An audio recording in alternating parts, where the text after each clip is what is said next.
नमस्कार, मी संस्कृती आणि आपलं स्वागत आहे नवा मराठा या YouTube चॅनलमध्ये। पाहूयात आत्ताची एक ताजी बातमी। आजकाल राज्यात इंग्रजी बोर्डाच्या शाळांमध्ये मराठी भाषा शिकवण्यास मोठ्या प्रमाणात टाळाटाळ केली जाते। तसंच आता नव्या राज्य अभ्यासक्रम आराखड्यात मराठी हा विषय पर्यायी करण्यात आल्याची चर्चा देखील रंगलेली आहे।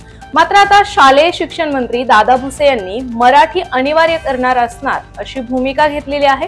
त्यामुळे आता महाराष्ट्र राज्यातील सर्व शाळांमध्ये मराठी शिकवणं बंधनकारक असणार आहे, अशी माहिती शालेय शिक्षण मंत्री दादा भुसे यांनी दिलेली आहे। याशिवाय शालेय शिक्षण मंत्री दादा भुसे यांनी शालेय शिक्षण विभागाबद्दल काही महत्त्वाच्या सूचना दिल्या आहेत। तर त्यामध्ये त्यांनी शिक्षण विभागाची पुढील वाटचाल कशी असेल, त्यासाठी काय करावे लागेल याबद्दल विविध घटकांची चर्चा करत असल्याचे सांगितले आहे। तसेच शालेय शिक्षण विभागाचा रोडमॅप लवकरच तयार केला जाईल असे देखील ते म्हणाले आहेत। यासोबतच इंग्रजी भाषा आवश्यक असली तरी राज्यात मराठी भाषा महत्त्वाची असल्याचं शिक्षण मंत्र्यांनी म्हटलंय।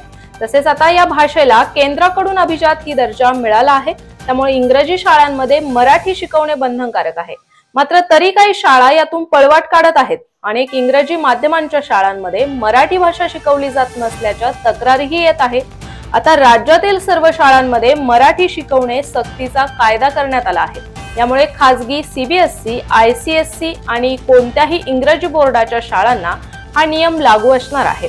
त्यानुसार मराठी भाषा शिकवली गेलीच पाहिजे अशा सूचना दादा भुसे यांनी केल्या आहेत।